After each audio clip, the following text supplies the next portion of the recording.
In this video, I will talk about the exercise of diving into a portal for the purpose of communicating with the shadow side. What is this exercise done for? We know that there are several entities coexisting within each of us. It happens that one is not familiar with one's essence. It's usually something good and something evil. Usually there are two, but some people have more. Let us say in this exercise, imply that man has two essences. One is so-so, whom he knows, whom he is familiar with, and the other is shadowy. Shadow side. The shadowy entity is usually worse. So it's so dark, that's why it's called shadowy. That is, it manifests, for example, in extreme situations, when your own consciousness, in which you are, is switched off, and the shadow consciousness manifests. Which is to say, it is such an impulse, it is such movements, it is such words, which in ordinary life a person does not utter. He doesn't act like this in normal life. And then, often, when he comes around, back into the first entity, he thinks, oh my God, what did I even do? Why did you have to do that? He sometimes regrets what happened, what he did, what he said there. But here, it's usually that shadow side. It's usually uncontrollable, and it pops up out of the blue. So, this is an exercise we do to get to know this blue side, to know that we have it, and to know how it interacts with us.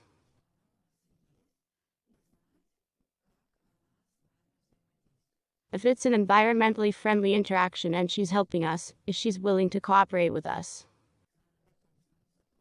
That's one question. And if the shadow side is closed from us, it does not want to get in touch with us, then we will have to do the following exercises to establish contact with it, so that it helps us in our real life, and does not spoil our life.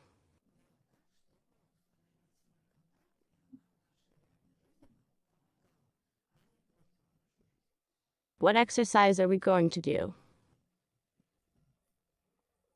You have to explain to the person, because everything I am explaining to you now, you will explain to your patient. And after that, he does this exercise on his own. So you have to have a special room.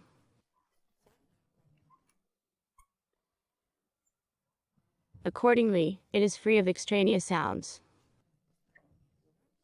It should be comfortable, convenient, cozy for inducing trance. And in this room, you and I are going to have to do this. You must have a watch. On your hands or a stopwatch of some sort that you turn on with whatever time it is.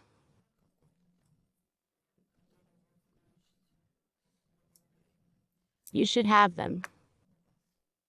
You explain to the person that on command after the basic trance induction techniques you have already done, you have the person stand.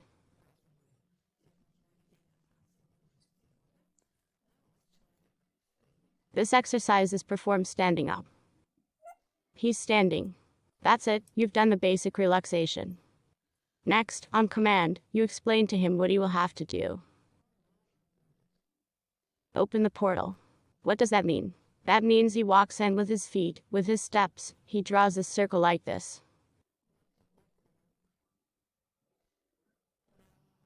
So he's going in circles. These can be big steps, can be small vary, but he must open a portal by the method of drawing such a circle with his steps.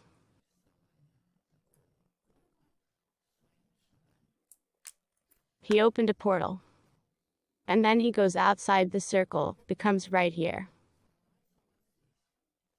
And you, when you're standing somewhere nearby, you should ask him after he's done it, tell him what kind of portal, what kind of material you have this line, this wall, maybe it's made of bricks.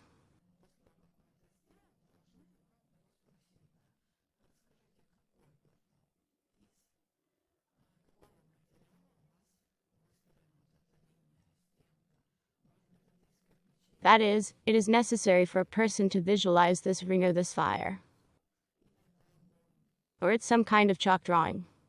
I mean, he has to visualize this portal.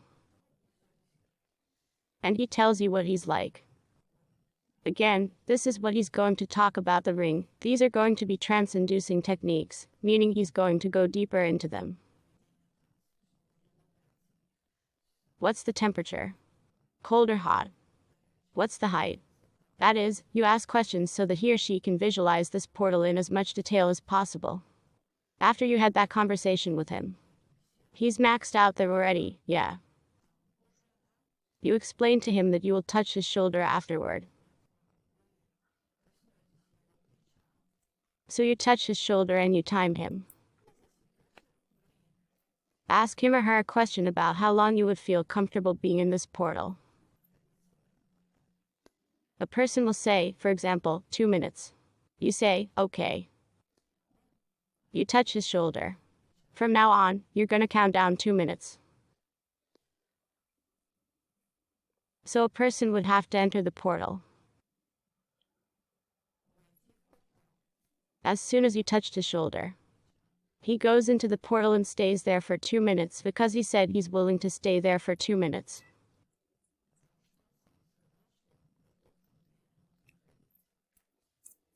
And for 2 minutes you do absolutely nothing but watch the time.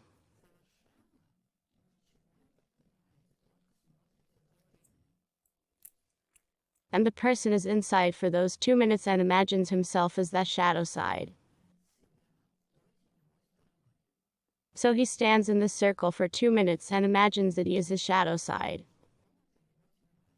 That is, he must listen to the sensations, how he feels, what he might be like.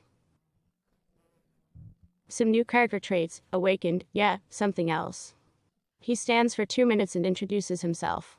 After the 2 minutes are up, you walk over to him and touch him by the shoulder in the same way. For him, it serves as a signal that it's time to get out. He's coming out. And it turns out that he returned to himself, to his first essence, and the second essence materialized for him. That is, he can now see it from the outside. And he sees her. Your job as a therapist is now to communicate with him and ask, what do you see? What kind of entity is that? Maybe he can describe whether she's facing her back. Maybe it's not a human at all, but some other creature. Maybe he doesn't want to socialize. Maybe, on the contrary, a friendly, outgoing character that you want to hug and shake hands with there.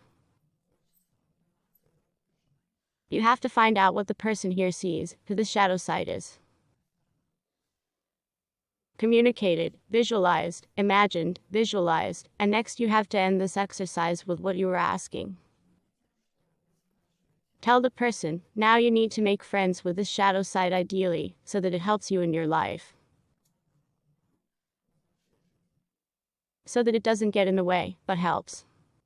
And the person says, yes, she's going to help me. Or tells me, look, she doesn't want to talk to me. Then it's a signal to work with it further in other sessions. Or, for example, the person says, well, she kind of doesn't respond. I don't understand if she wants to be friends with me or not, then also we can thank just this person for being with us, ask her to assist us in our real life.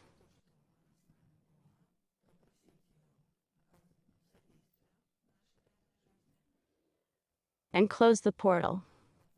That is, if we were going this way at the beginning, opening it, it means that to close it, we have to go in the opposite direction.